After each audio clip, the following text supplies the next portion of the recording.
Tuesday at COP28 in Dubai revolved around the themes of energy and industry, just transition and indigenous people. We saw about 60 countries coming together and signing the global cooling pledge, in which they say they will reduce their cooling emissions, especially when compared to the levels emitted in 2022.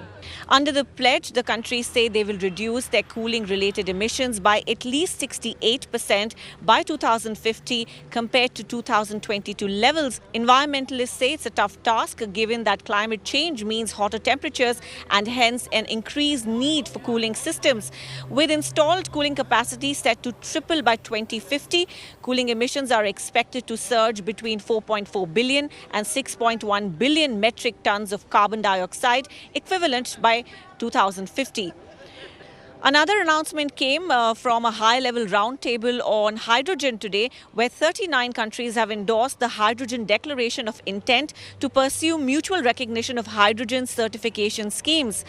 Another development was the UAE joining the Powering Past Coal Alliance, the coalition of national and subnational governments, businesses and organizations who are working together to advance the transition from unabated coal power generation to clean energy.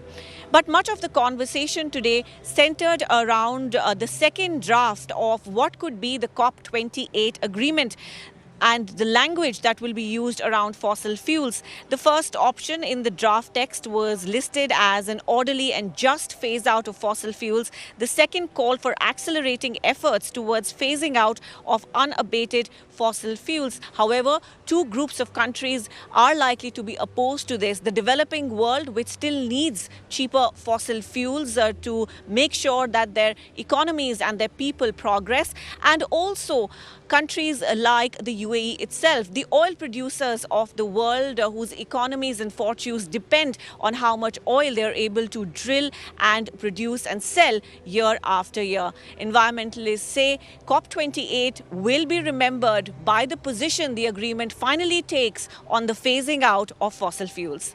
Radhika Bajaj, CGTN, Dubai.